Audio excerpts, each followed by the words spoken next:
उसका जो plot twist है, मैं बहुत कैजुअली ये स्टोरी का मेल पढ़ रही थी एंड माई जॉ ड्रॉप्ड। क्योंकि इसका जो प्लॉट ट्विस्ट है ना, मैंने एक्सपेक्ट ही नहीं किया था। एंड मैंने इतने सारे स्टोरीज किए हैं जिसमें बहुत सारे ट्विस्ट एंड टर्न्स हैं, बट ये वाला ट्विस्ट मैं तो गेस ही नहीं कर पाई। हाय गाइस, वेलकम और welcome back to my channel and yet another story time video. Guys, मैं आप लोगों के साथ आज दो स्टोरीज शेयर करने वाली हूँ। एंड फर्स्ट जो स्टोरी है ना, उसका जो प्लॉट ट्विस्ट है, मैं बहुत कैजुअली ये स्टोरी का मेल पढ़ रही थी एंड माई जॉ ड्रॉप्ड। क्योंकि इसका जो प्लॉट ट्विस्ट है ना, मैंने एक्सपेक्ट ही नहीं किया था। एंड मैंने इतने सारे स्टोरीज किए हैं जिसमें बहुत सारे ट्विस्ट एंड टर्न्स हैं, बट ये वाला ट्विस्ट मैं तो गेस ही नहीं कर पाई। आप लोग पूरा स्टोरी सुनने के बाद बोलना कि आप गेस कर पाए कि नहीं इसका ट्विस्ट। एंड जो सेकंड स्टोरी है, दैट इज़ रियली सैड, क्योंकि I feel like second story जब आप सुनोगे ना, आपको भी लगेगा कि हर पर्सन, हर लड़की के साथ, टू बी मोर स्पेसिफिक, ये चीज हुआ ही है कभी ना कभी। अगर मानो 10 लड़कियां हैं, उसमें 5 to 6 गर्ल्स के साथ तो ये एक्सपीरियंस हुआ ही होगा विदाउट देयर कंसेंट, ऑब्वियसली। तो आज ज़्यादा देरी नहीं करते, आज का स्टोरी स्टार्ट करते हैं। कान में ईयरफोन्स डाल लो, रूम्स की लाइट ऑफ कर लो, स्नैक्स खाना वाना लेके रेडी हो जाओ एंड लेट्स बिगिन। आज का जो फर्स्ट स्टोरी है ना गाइस, ये भेजा है श्रद्धा ने। एंड ये जो नाम श्रद्धा है, ये सब्सक्राइबर ने ही बोला है देने के लिए, ताकि उनको समझ में आए कि उनका स्टोरी मैं रिसाइट कर रही हूँ। अभी ये इंसिडेंट है पटना का, जब श्रद्धा क्लास 9 में पढ़ती थी। तो श्रद्धा का ना एक बहुत अच्छा फ्रेंड बन गया था उसके कोचिंग सेंटर में। इस लड़की के ही अराउंड ये स्टोरी रिवॉल्व होने वाला है। इस लड़की का नाम हम रख देते हैं रिया। अभी ये जो रिया थी ना, उनका फ्रेंडशिप जब स्टार्ट हुआ, पहले पहले तो कोई भी फ्रेंड आपका लाइफ का हर चीज़ सीक्रेट्स रिवील नहीं करेगा, तो थोड़ा उसको भी ओपन अप होने में टाइम लगता है। बट रिया इवेंचुअली बोल देती है कि सुन श्रद्धा, मेरा एक बॉयफ्रेंड है। एंड अभी ये बॉयफ्रेंड कौन है? बॉयफ्रेंड का नाम हम रख देते हैं अमन। ये जो अमन है ना, रिया का बॉयफ्रेंड, ये होता है एक डेंटिस्ट। एंड ऑब्वियसली ये एज में ज़्यादा बड़ा था फ्रॉम दिस रिया। ये 5 to 6 years ओल्डर था फ्रॉम रिया। एंड ये डेंटिस्ट था, इसका खुद का एक क्लिनिक था। एंड बातों ही बातों में ये जो श्रद्धा होती है, श्रद्धा को फील होता है कि रिया के जो पेरेंट्स है, लाइक रिया का जो फैमिली है ना, ये बहुत ही ज़्यादा स्ट्रिक्ट है रिगार्डिंग टीनेज रिलेशनशिप्स। लाइक उनको बचपन में प्यार, रिश्ता, ये सब नहीं चाहिए था। बट फिर भी रिया का रिलेशनशिप अमन के साथ है। ऑब्वियसली रिया के मम्मी पापा को पता नहीं। अभी हम थोड़ा सा पास्ट में जाते हैं कि रिया कैसे मिले ये अमन से, क्योंकि आपको कनेक्ट करने में थोड़ा इजी होगा स्टोरी। रिया का एक और स्कूल फ्रेंड होता है जिसका नाम होता है अदिति। अभी अदिति को एक दिन रिया अचानक से बोल देती है कि सुन ना, तेरे नज़र में कोई भी सिंगल अच्छा सा, शांत सा, गुड लुकिंग गाय है क्या? तो ये अदिति जानती थी ये अमन को, क्योंकि अदिति के मोहल्ले में ही ये अमन रहता था। इन दोनों का घर बहुत ही आसपास था। तो अदिति ने बोला था कि ऐसा ऐसा अमन है। बट अदिति ने अमन से भी बोला था कि ऐसा ऐसा तेरे बारे में मैंने एक लड़की को बोला, तो if you are okay with it, मैं नंबर्स एक्सचेंज करूँ क्या तुम दोनों का? तो ऐसे ही उनका नंबर एक्सचेंज हुआ एंड उनके बीच में बातें स्टार्ट हुआ। रिया एंड अमन का बातों ही बातों में उनका प्रेम छिप छिप के, वो प्रेम उत्पन्न होकर फिर रिलेशनशिप में आ गए ना वो लोग। एकदम चुटकियों में ये सब चीज़ें हो गया। उनका रिलेशनशिप अच्छे से चल रहा था। अब ये जो रिया थी गाइस, जैसे मैंने आप लोगों से शेयर किया, इसका फैमिली तो था स्ट्रिक्ट। तो रिया को ना एक छोटा सा स्मार्टफोन उनके पेरेंट्स ने दे के रखा था, क्योंकि रिया कोचिंग आना जाना करती थी। सेफ्टी पर्पस के लिए उसको एक छोटा सा स्मार्टफोन दे के रखा था। वही स्मार्टफोन से रिया अमन के साथ कांटेक्ट में रहती थी एंड उनके रिलेशनशिप में एक दरार आने वाला है। गाइस, पहले मैं इन्फॉर्म कर देती हूँ कि ये रिया और अमन अब तक नहीं मिले हैं। उनका जो भी प्रेम चल रहा है ना, ये टेक्स्ट के थ्रू ही, चैट में चल रहा है। लॉन्ग डिस्टेंस बोल सकते हैं रिलेशनशिप को। तो अचानक से उनके रिलेशनशिप में दरार आ जाता है। अभी कैसे आता है? बेसिकली रिया के जो फादर थे, रिया के फादर डिसाइड करते हैं कि उनकी बेटी दैट इज़ रिया को एक नया स्मार्टफोन वो गिफ्ट करेंगे। अभी नया स्मार्टफोन आने से पहले, डिलीवर होने से पहले ही एक दिन अनफॉर्चुनेटली ये जो अमन रहता है ना, अमन कॉल कर देता है रिया को। एंड उस टाइम पे रिया का फादर पास था वो फ़ोन से, एंड वो फ़ोन को ऐसे देख के वो उठा लेते हैं। एंड द मोमेंट उनको ऑपोजिट साइड से एक लड़के का आवाज़ आता है। वो एकदम थिथुर से जाते, बहुत गुस्सा हो जाते ऑब्वियसली, एंड अपनी बेटी से पूछना स्टार्ट कर देते कि कौन है वो लड़का, तू सच सच बोल, कौन है वो लड़का? तो रिया ना थोड़ी सी हिचकिचाती है, बट उसको इवेंचुअली बोलना ही तो था, क्योंकि वो क्या ही, इसका क्या ही झूठा चीज़ बोले, कि क्या ही मतलब एक्सक्यूज ऑन द पॉइंट दे पाए। तो रिया एक्सेप्ट कर लेती है कि मेरा बॉयफ्रेंड है ये।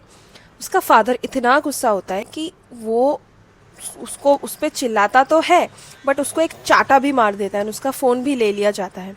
एंड गाइस, जो स्मार्टफ़ोन रिया के लिए लाया जा रहा था ना, फादर गिफ्ट करने वाले थे, वो स्मार्टफ़ोन अभी बन चुका था इनके घर का सामूहिक फ़ोन। लैंडलाइन जैसे होता है ना, वैसे ही रिया का फ़ोन ले लिया गया। घर तो स्ट्रिक्ट था ही, उस पर और ज़्यादा लाइक स्ट्रिक्ट वाला नज़र पड़ने लगा।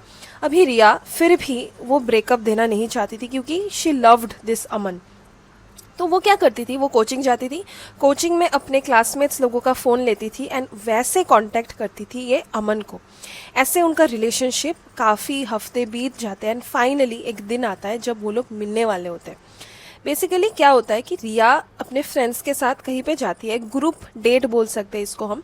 इसके रिया के जो फ्रेंड्स थे ना, वो लोगों ने क्या प्लान किया था, वो अपने बॉयफ्रेंड्स को भी लेके आएंगे, सभी एक साथ चिल करेंगे, सभी एक दूसरे को जानने को वैसे मिलेगा। तो रिया भी अपने बॉयफ्रेंड ऑब्वियसली अमन को बुला लेती है for the first time. Guys याद रखना, फर्स्ट टाइम ये लोग मिल रहे हैं। रिया बहुत एक्साइटेड है एंड गाइस अमन ना 15 मिनट्स लेट होता है। पहले तो लेटली आता है एंड जल्दी जल्दी जाने का भी बात करता है। वो आता है, 5 मिनट बिताता है रिया के साथ एंड फिर बोलता है कि मुझे अभी जाना पड़ेगा। तो रिया पूछती है कि क्यों, तो ये अमन बोलता है कि एक्चुअली मेरा जो बाइक है ना, पुलिस ने सीज कर लिया है, कुछ तो ट्रैफिक रूल्स वूल्स कुछ का मसला हो गया है, इसीलिए पुलिस अभी उसको मतलब उसका बाइक ले लेगा अगर वो जल्दी जल्दी नहीं गया। तो रिया क्या बोलती, रिया थोड़ी ना रोक सकती कि नहीं पति देव तुम मत जाओ। तो वो चला जाता है एंड द मोमेंट वो चला जाता है ना, उसके फ्रेंड्स लोगों को भी इंक्लूडिंग रिया ये चीज़ बहुत ही बुरा लगता है कि फर्स्ट टाइम आप इतने महीने बाद अपने गर्लफ्रेंड के साथ मीट कर रहे हो, आप में वो एक्साइटमेंट नहीं है, आप में वो मैनर्स नहीं है कि एक बार सॉरी बोल दो, अच्छे से समझाओ सिचुएशन को, अगर इतना ही जेन्युइन आपका प्रॉब्लम था। And during this time only guys, Riya तो अपने फ्रेंड्स के साथ आई है ना, उसमें ही एक फ्रेंड, इसका एक लड़का फ्रेंड था, वो लड़का फ्रेंड रिया को बहुत पसंद करता है। ये छोटा सा चीज़ बहुत मेमोरेबल था रिया के लिए क्योंकि इवेंचुअली बाद में जाके ना ये लड़का अप्रोच करेगा रिया को एंड प्रपोज भी करेगा रिया को। कट टू, इनका रिलेशनशिप फिर भी चलता रहता है। कुछ वीक्स महीने लेटर अचानक से रिया जो एवरीडे बात करती है अपने बॉयफ्रेंड अमन के साथ, वो नोटिस करती है कि अमन अचानक से इवापोरेट हो गया। अमन का कुछ अता पता नहीं है, अमन टेक्स्ट नहीं कर रहा है पूरा दिन से। सो वो सोचती है कि शायद ये तो डेंटिस्ट है, ये शायद बहुत बिजी है। तो रिया भी इसको जाने देती है एंड उसके बाद नेक्स्ट डे भी वो जब अपना फ़ोन चेक करती है, वो देखती है कि अमन अभी भी उसको कुछ रिप्लाई या फिर कॉल वॉल नहीं दिया। वो कोई तो छुप छुपा के फ़ोन से टेक्स्ट एंड कॉल किया करती थी अमन को। तो उसमें ना भी टेंशन हो जाता है, वो किसको कांटेक्ट करे। वो उसको अमन का कोई भी फ्रेंड का आता पता नहीं है, मम्मी पापा का भी उसका आता पता नहीं है। तो वो अदिति जिसने इंट्रोड्यूस करवाया था उसको फ़ोन करती है। अदिति फ़ोन नहीं उठाती क्योंकि अदिति के भी ना स्कूल में फंक्शन चल रहा था, तो वो बिजी थी। नेक्स्ट मॉर्निंग अदिति इसको फ़ोन करके सुनती है कि क्या क्या हुआ एंड एक चीज़ बोल देती है, मतलब एक लाइन वो बोलती है कि ये जो अमन है, अमन मर गया। एंड ये सुन के रिया पागल हो जाती है, वो रोना स्टार्ट कर देती है। ऑब्वियसली वो बहुत ही ज़्यादा टूट चुकी थी। वो अपने पेरेंट्स को भी बोल देती है कि ऐसा ऐसा एक लड़का जो था ना मेरा बॉयफ्रेंड, वो ही इज़ नो मोर। फिर भी वो कोचिंग तो उसको जाना ही था, पढ़ाई वढ़ाई नहीं छोड़ सकती। तो वो कोचिंग जब जाती है, कोचिंग में ही एक फ्रेंड होता है, उसका ही क्लासमेट काइंड ऑफ फ्रेंड। तो वो फ्रेंड अमन के कज़न को कॉल करता है क्योंकि वो फ्रेंड अमन को अच्छे से जानता था। अमन का कज़न फ़ोन उठाता है एंड जब बातें बातें होता है ना, रिया शॉक हो जाती है जान के कि अमन का कज़न को रिया के अता पता, रिया नाम की लड़की एग्जिस्ट करती है, कुछ पता नहीं। एंड ये बहुत ही ज़्यादा सस लगता है रिया को कि उसके गर्लफ्रेंड के बारे में अमन इतना ज़्यादा सीरियस था, तो ऑब्वियसली अपने कज़न को शेयर करेगा ही। फिर भी उसने जाने दिया कि बहुत लोग नहीं करते हैं शेयर वेयर। उसके बाद कज़न के साथ ना बातों ही बातों में रिया ने रियलाइज़ किया कि ये जो अमन था, अमन तो अभी नहीं रहा, तो अमन का एक और गर्लफ्रेंड था, इसका नाम रख देते हैं प्रीति। एंड प्रीति ने अमन को एक शाम या फिर रात के टाइम में बुलाया, लोकल गुंडा उसने हायर किया एंड उसका अमन के ही गर्लफ्रेंड ने, सेकंड वाला गर्लफ्रेंड। एंड ये मानना है कि ये जो प्रीति थी, प्रीति को पता चल गया था कि अमन डबल डेट कर रहा है एंड चीट कर रहा है उस पर अबाउट रिया, इसको पता चल गया था। वेरेस रिया को कुछ अता पता नहीं था, इसीलिए ये जो प्रीति है, प्रीति ने खुद का ही बॉयफ्रेंड प्लान किया एंड उसको मार दिया। इसके बाद ये जो कज़न रहता है ना, फ़ोटो भी भेजता है किसका फ़ोटो, अमन का डेड बॉडी का फ़ोटो भेजता है एंड रिया वो देखती है, कुछ भी विजिबल नहीं था, सिर्फ उसका चेहरा विजिबल था, चेहरा पूरा ब्लू हो चुका था, विच सजेस्ट कि उसका डेथ को हुए बहुत घंटे बीत गए, उसके बाद वो फ़ोटो लिया गया। एंड रिया को वो फ़ोटो अभी भी ट्रॉमा दे देता है, वो एकदम, उसको भेजना नहीं चाहिए था मेरे ओपिनियन में, ये फ़ोटो उसको पहले तो भेजना नहीं चाहिए था, क्योंकि ये सेलिब्रेशन का तो कुछ माहौल नहीं है कि तुम फ़ोटो भेज रहे हो। तो रिया एंड रिया के फ्रेंड्स एंड मैं भी ये सोचती हूँ कि चीटिंग जस्टिफाई नहीं करता किसी का, आपका कोई हक ही नहीं है किसी का जान लेने का, क्योंकि आपने उसको जान नहीं दिया। तो ये जो लड़की है गाइस, प्रीति, जिस इवेंचुअली किया, ये अभी जेल में है ऑब्वियसली। एंड अभी आप सोच सकते हो कि ये लड़की, ये जो रिया है, रिया पर पुलिस इन्वेस्टिगेशन क्यों नहीं हुआ? क्योंकि रिया एंड अमन के बीच में ना बातें होता था, बट बीच बीच में उनका कांटेक्ट टेक्स्ट में कट जाता था। उनके बीच में ना ऐसा कुछ रिलेशनशिप जैसा कुछ बातें नहीं होता था, ना ही सेक्सुअल टेक्स्ट होता था इन दोनों के बीच, एकदम फ्रेंड्स वाला कैजुअल टेक्स्ट ही होता था इन दोनों के बीच। एंड कॉल्स में भी इतना ज़्यादा वो लोग बात नहीं करते थे। इसीलिए रिया एंड अदिति एंड बाकी सब, श्रद्धा वद्धा, सभी फ्रेंड्स लोग सोचते हैं कि दिस इज़ द रीज़न कि पुलिस को लगा ही नहीं कि इस लड़की को पकड़ के हम इंट्रोगेट करें, क्योंकि इसमें तो ऑलरेडी जो क्रिमिनल है वो पकड़ा ही गया। क्रिमिनल इस मेल में ना ज़्यादा डिटेल में नहीं था कि कैसे ये जो प्रीति पकड़ में आई। So guys, this was the entire story. भाई मैंने जब ये स्टोरी पढ़ा ना, मैंने एक्सपेक्ट ही नहीं किया था कि ये लड़की, वो भी इतना छोटा चीज़ के लिए, ऑब्वियसली चीटिंग कभी जस्टिफाई नहीं हो सकता, बट फिर भी, और चीटिंग दोनों अलग अलग ही जोन्स में है, दोनों का मेल हम कभी नहीं करा सकते, कभी भी we can't justify one just because he was two timing. बढ़ते हैं सेकेंड स्टोरी के तरफ। सेकेंड स्टोरी भी थोड़ा सा अजीब है। एंड आप लोग जब कमेंट्स करते हो ना ये सब स्टोरीज सुनने के बाद कि दीदी ये बहुत ज़्यादा रिलेटेबल है एंड ऑल, मुझे इतना ज़्यादा बुरा लगता है कि मैं जब स्टोरीज पढ़ती हूँ मुझे लगता है कि ओके, 1000 में एक स्टोरी ऐसा होगा, एक एक्सपीरियंस ऐसा होगा, बट नहीं, this is very common. And फिर कुछ लड़के लोग आके कमेंट करेंगे कि ये सब नहीं होता, तुम स्क्रिप्टेड बोल रही हो, एक्सेट्रा एक्सेट्रा। मैं बस उनको सिर्फ बोलती हूँ कि आप बस कमेंट्स खोल के देख लो, कितने लोगों ने तो कमेंट्स में ही अपना एक्सपीरियंसेस शेयर किया है।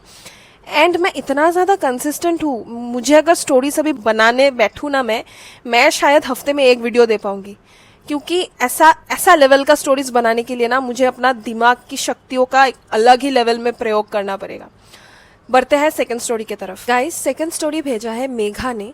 एंड ये स्टोरी के एकदम स्टार्ट में ना मेघा ने अपने फैमिली डायनामिक्स भी थोड़े से एक्सप्लेन किए हैं, बट मैं उसको रिवील नहीं करने वाली, क्योंकि इंटरनेट में अगर एक चीज़ कभी डल जाए वो हमेशा रह जाता है। एंड आई डोंट वांट कि कभी भी उसके लाइफ में प्रॉब्लम्स आए इस वीडियो की वजह से। तो एकदम शॉर्ट में आप लोगों को समझा देती हूँ उसका family dynamics without going much into the details. ये जो मेघा है, मेघा के बोथ पेरेंट्स आर वर्किंग। तो इनके लाइफ में ना कोविड के टाइम में एक ऐसा प्रॉब्लम आया था फ्रॉम फादर के साइड से, जिसके वजह से मेघा की मम्मी बहुत ज़्यादा टूट चुकी थी एंड मेघा भी बहुत ही ज़्यादा ट्रॉमेटाइज्ड हो चुकी थी। अभी डिटेल में नहीं जाती हूँ कि कौन सा चीज़ हुआ था, क्योंकि अभी उसके फादर ठीक हो गए हैं, उसके फादर उनके साथ ही रहते हैं। बट ये जो इंसिडेंट था ना, इसने मेघा के ऊपर बहुत ही ज़्यादा इम्पैक्ट दिया। मेघा बहुत ही ज़्यादा वल्नरेबल हो गई। एंड ज़्यादातर लड़की लोग या फिर लड़के लोग जो वल्नरेबल होते हैं ना, उनका ही ये चीज़ का फ़ायदा उठा जाते हैं ये ऐसे कुछ मॉन्स्टर्स। तो कट टू, मेघा जाती है अक्टूबर 2025 में पुरुलिया विजिट करने के लिए। वेस्ट बंगाल का स्टोरी है। एंड गाइस, मेघा जहाँ पे रहती है ना, जिस एरिया में रहती है, वो पढ़ के मैं एकदम मुझे अजीब सा नॉस्टैल्जिया हो गया, क्योंकि मेरे रिश्तेदार के घर है वहाँ एंड मैं वहाँ बहुत जाती हूँ। तो यहाँ पे मेघा ने जो भी लोकेशंस बोले हुए हैं ना, मुझे सब पता है, मैंने देखा हुआ है वो जगह। तो back to the story, Megha जाती है पुरुलिया विजिट करने के लिए। वहाँ पे उसका मुलाकात होता है एक लड़के के साथ जिसका नाम होता है पिंटू। वो एक दूसरे के साथ वो लोग फेसबुक में कनेक्ट हो जाते हैं, वो दोनों बातें स्टार्ट कर देते हैं। एंड गाइस, पिंटू आशिक 2 दिन में प्रपोज कर डालता है मेघा को टेक्स्ट में। एंड मेघा का ना इससे पहले कोई भी रिलेशनशिप या फिर प्यार वाला एंगल था नहीं, तो मेघा एक्सेप्ट कर लेती है सोच के कि शायद ये अच्छा लड़का है, अच्छा कुछ होगा out of this. And guys, एक very important information, that is Megha जो है ना, मेघा एक कंटेंट क्रिएटर है, ठीक है। ये छोटा सा इन्फॉर्मेशन याद रखना, बाद में जाके कनेक्ट करेगा ये चीज़। ये कंटेंट क्रिएटर होती है, तो इसका profile and everything is public. तो ये जो पिंटू रहता है, पिंटू एंड इसका रिलेशनशिप बहुत अच्छा खासा चल रहा होता है। अनफॉर्चुनेटली मेघा की मम्मी को पता चल जाता है about this Pintu, and Megha की मम्मी बहुत ज़्यादा गुस्सा हो जाती है। वो फ़ोन लेके एकदम ब्लॉक करवा देती है, एंड ऑब्वियसली उनको बहुत ज़्यादा गुस्सा आ चुका था। बट मेघा क्या करती है, वो अनब्लॉक करके वेट करती है कि पिंटू कब मैसेज देगा, एंड पिंटू भी मैसेज देता है। फिर से उनका रिलेशनशिप स्टार्ट हो जाता है। अभी मैंने आप लोगों से शेयर किया था कि both of the parents are working, तो वो लोग बाहर तो नौकरी करने चाहते ही थे। तो एक दिन मेघा ने अपनी मम्मी से खुद से ही शेयर किया कि ऐसा ऐसा पिंटू जो लड़का है ना, he really wants to marry me. क्योंकि मेघा ने ऐसे ही ऑल ऑफ ए सडन उसके दिमाग में ख्याल आया, सपना आया, इसीलिए नहीं शेयर किया, क्योंकि पिंटू ने इसको क्लियर किया था कि व्हाट इफ मैं तुमसे शादी करना चाहूँ एंड तुम्हारे पेरेंट्स ना माने तो तुम क्या करोगी। ये सब बातें उनके बीच में होता था। एंड फिर मेघा बोलती थी कि मैं क्या करूँगी, मैं नहीं छोड़ सकती अपने पेरेंट्स को, मुझे निकलना पड़ेगा फ्रॉम दिस रिलेशनशिप। तो उसकी मम्मी को जब पता चलता है ना, उसकी मम्मी थोड़ा थॉटफुल होती है एंड सोचने का ट्राई करती है, समझने का ट्राई करती है सिचुएशन को, एंड अपनी बेटी से बोलती है कि ठीक है, मैं इस लड़के से बात करूंगी, उसके बाद देखा जाएगा। तो उसकी मम्मी नेक्स्ट मॉर्निंग फिर अपने काम में चली जाती है। काम से वापस जब शाम के टाइम में वो घर आती है, वो अपनी बेटी मेघा से बोलती है कि देखो, मैंने पिंटू को बोला था कि मुझे कॉल करने के लिए, बट उसने मुझे कॉल नहीं किया, बट मैं ही अभी उसको कॉल कर लेती हूँ तुम्हारे सामने। तो उसकी मम्मी पिंटू को कॉल लगाती है, and I think so speaker में बात चल रहा होता है। पिंटू से कॉल लगा के वो पूछती है कि तुमने मुझे फ़ोन क्यों नहीं किया, ए तुम्हें फ़ोन करो नहीं करना हमें। तो वो पिंटू जो होता है ना, वो बोलता है कि सॉरी आंटी, मैं भूल गया था। तो ये जो मम्मी लोग ना बहुत ज़्यादा एक्सपीरियंस्ड होते हैं, उनको पता रहता है कि किसके दिल में क्या छिपा हुआ है। तो मेघा की मम्मी बोल देती है कि हाँ हाँ, मुझे पता है तुम्हारा इंटेंशंस क्या है, तुम्हें कितना शादी करना है, तुम कितना ज़्यादा सोचते हो, मुझे तुम्हारा सब चीज़, तुम्हारा कैरेक्टर, पर्सनैलिटी सब समझ में आ गया। एंड वहीं पे कन्वर्सेशन ख़त्म हो जाता है। मेघा की मम्मी उसको बोल देती है कि इसके साथ no need to continue relationship, क्योंकि उनको पता चल गया था कि कोई लड़का जो आपके लिए सीरियस हो, इतना इंपॉर्टेंट चीज़, वो भी लड़की की मम्मी खुद से समझने के लिए रेडी है, आपको कॉल कर रही है, आपको बोल रही है कि कॉल वापस करने के लिए, आप नहीं कर रहे हो, बोल रहे हो कि भूल गए, ये ऐसा हो ही नहीं सकता। वो कौन सा CEO एंटरप्रेन्योर है जो ये सब चीज़ें भूल जाएगा, बहुत ज़्यादा बिजी है, ऐसा कुछ नहीं है। तो मेघा ना बहुत ज़्यादा हर्ट होती है, बट मेघा को चाहिए था क्लोजर। तो वो ना वेट करती है, वो लोग एक दूसरे को ब्लॉक नहीं करते हैं, वो वेट करती है कि वो एक अच्छे से समझा पाए पिंटू को कि उसने बैक बिच नहीं किया था अबाउट पिंटू टू उसका मॉम, एंड उसकी मॉम ने खुद से ही ये सब चीज़ें बोला था। क्योंकि मेघा को क्या लग रहा था कि ऑब्वियसली मेरी मम्मी इतना ज़्यादा चिल्लाई पिंटू पे, तो पिंटू सोच सकता है कि मैंने ही मेरी मम्मी के कान भरे, बट ऐसा कुछ केस था ही नहीं।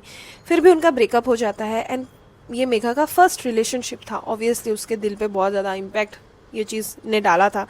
मूव ऑन करने का वो बहुत ज़्यादा ट्राई करती है, एंड इवेंचुअली वो कर भी जाती है, फिर भी एक अटैचमेंट जैसा तो रह जाता ही है। लेटर जनवरी के टाइम में ये मेघा को पता चलता है कि ये जो पिंटू था ना, पिंटू उस पर चीट कर रहा था। एंड अभी मेघा को पता नहीं कि एक लड़की के साथ चीट कर रहा था या फिर मल्टीपल गर्ल्स के साथ चीट कर रहा था। एंड ये जो छोटा सा इंसिडेंट है, this is going to act as a bridge second incident समझाने के लिए। आपको समझ में आएगा कि सेकेंड इंसिडेंट में ये सब जो हो रहा है ना, इसका इम्पैक्ट कितना ज़्यादा मेघा पे क्यों पड़ा, क्योंकि because of this first incident, and दोनों इंसिडेंट्स कनेक्टेड है। अचानक से मेघा के इंस्टाग्राम में एक लड़का जिसका नाम रख देते हैं सौरभ उसके सारे पोस्ट को लाइक कर देता है। एंड इंस्टाग्राम में नोटिफिकेशन तो ऐसा आएगा ना, आप क्लिक करोगे देखोगे कि एक ही बंदे ने इतना सारा love love love love love love दे के रखा है आपके पोस्ट में। ये करते हैं इंसान लोग अटेंशन मतलब ग्रैब करने के लिए। तो मेघा के नोटिस में आ चुका था ये लड़का सौरभ। एंड ऐसा नहीं है कि सौरभ ने इससे पहले भी मेघा को अप्रोच नहीं किया, सौरभ ने इससे पहले भी मेघा को एक बार टेक्स्ट किया था, बट मेघा ने इसको इग्नोर कर दिया कि क्योंकि कौन सी लड़की का इतना खाली टाइम है कि वो सब मैसेज रिक्वेस्ट का हाई का हेलो हेलो हेलो रिप्लाई करती रहेगी स्ट्रेंजर्स लोगों को। नेक्स्ट ये जो सौरभ रहता है, सौरभ इसको हैप्पी न्यू ईयर विश करता है न्यू ईयर के टाइम में, एंड मेघा इसका रिप्लाई तब देती है, एंड उनका बातें तब स्टार्ट हो जाता है। इनिशियली उनका बातें सिर्फ पढ़ाई से ही लिमिटेड था, सब चीज़ उनका स्टडीज़ को लेके ही होता था बातें बातें। उसके बाद ना इनका फ्रेंडशिप और अच्छा होने लगा। सौरभ ना उसको बहुत ही ज़्यादा प्लेफुली मेघा को अपना एक्स गर्लफ्रेंड का प्रोफाइल ऐसे भेज देता था, दिखाता था। इवन तो मेघा खुद पूछती नहीं थी about this ex girlfriend, but forcefully उसको फीड किया जाता कि ये मेरी एक्स गर्लफ्रेंड है, इसने ये किया, एक्सेट्रा एक्सेट्रा। तो मेघा का भी तो ऑब्वियसली एक्स था, मेघा भी अपने साइड का स्टोरी बोलती थी। एंड ये जो सौरभ था ना, ये बहुत ही ज़्यादा सिंपैथाइज करता था मेघा के साथ। इसका एकदम दिल टूट जाता था मेघा का सैड स्टोरी सुन के। कितना दिल टूटता था, कितना सिंपैथी इसको फील होता था ना, आगे जाके आपको पता चलेगा। तो इन दोनों का बातें बातें स्टार्ट हो जाता है। मेघा के साइड से मेघा ने सौरभ को सिर्फ एज ए फ्रेंड ही देखा। उसके साइड से सौरभ के लिए ऐसा कुछ फीलिंग्स नहीं था, क्योंकि मेघा का ये था कि मैं इतना इजीली पिंटू को नहीं भूल सकती, क्योंकि बहुत ही फ्रेश था, फर्स्ट लव, फर्स्ट रिलेशनशिप, ये सब तो इतना इजीली नहीं मूव ऑन किया जा सकता। इसके बाद ये जो रहता है ना Saurabh, all of a sudden इनका जो नॉर्मल फ्रेंडली बातें होता था ना, ये अचानक से अलग ही डायरेक्शन में मूव करता है। सौरभ अभी ये मेघा को भेजना स्टार्ट कर देता है कपल रील्स। जो कपल्स एक दूसरे को रील्स भेजते हैं ना, tag your partner with whom you want to do ये, with whom you want to visit यहाँ, एक्सेट्रा एक्सेट्रा, वैसा टाइप का। एंड इतने में ही वो थमता नहीं है, वो बहुत ज़्यादा सेक्सुअल मैसेजेस करता है कि चलो हम ओयो जाते हैं, मैं तुम्हें एक घर में बंद करके ये सब करना चाहता हूँ, मैं ये सब के बारे में सपना देखता हूँ, ये सब वो टेक्स्ट करता है। एंड मेघा को समझ में नहीं आता है कि ये ऑल ऑफ ए सडन उसके साइड से उसने ऐसा कुछ इशारा दिया ही नहीं ये लड़के को कि ये सब वो करे। तो वो पूछती भी है कि why are you texting all of this bullshit. तो ये लड़का बोलता है अरे मैं तो मजाक कर रहा था, क्योंकि बहुत ही फनी मजाक था ना, मेघा को हंसना चाहिए था ये मजाक पे। एंड अगर इतना ही सुन के आपको ऐसा फील होता है ना कि क्या फालतू सा लड़का है, उसका हिम्मत कैसे है कि किसी को विदाउट उनका कंसेंट ये सब भेज रहा है, थम जाओ। इसके बाद ये लड़का अपना सुंदर लिंग का भी फोटोज भेजता है, दिखाने का चीज़ है ना वो, पब्लिक प्रॉपर्टी, तो उसका भी फोटो ले लेके भेज देता है। एंड वन टाइम फोटो करके भेजता है। मेघा को पता चल जाता है कि ये इसी चीज़ का फोटो भेज रहा है, इसीलिए मेघा वो खोलती ही नहीं है। अभी क्या होता है, ये मेघा ना बहुत ज़्यादा इरिटेटेड हो चुकी थी इसकी हरकतों की वजह से, एंड ऑब्वियसली फाइनली ब्लॉक कर देती है लड़के को। ये सौरभ फिर भी नहीं थमता। सौरभ फेक इंस्टाग्राम प्रोफाइल्स बना के इसको फिर से अप्रोच करता है with his fake S apology कि मुझे माफ़ कर दो, वो तो मैंने गलती से कर दिया, मतलब मजाक था, मैंने नहीं सोचा था कि तुम इतना ज़्यादा सीरियसली ले लोगी। I think so Saurabh brother, you should try stand up comedy, क्योंकि आपका मजाक आप वहाँ पे मोनेटाइज कर सकते हो। तो ये जो रहती है ना मेघा, मेघा थोड़ी सॉफ्ट हार्टेड थी, उसको ऐसा फील होता है कि शायद ये जेन्युइनली मजाक कर रहा होगा, ये होगा ऐसा टाइप का, तो वो माफ़ कर देती है। एंड वो वॉइस मैसेज में क्लियर करती है कि दीदी this was the biggest mistake of my life, क्योंकि आगे जाके आपको पता चल ही जाएगा। उनका बातें नॉर्मली बहुत कम अभी हो चुका था, बट बातें वो लोग करते थे। अचानक से ये सौरभ एक दिन टेक्स्ट करता है बोलते हुए कि तुम्हें देखना है मैं क्या कर सकता हूँ। तो फिर ये लड़की बोलती है कि क्या कर सकते हो।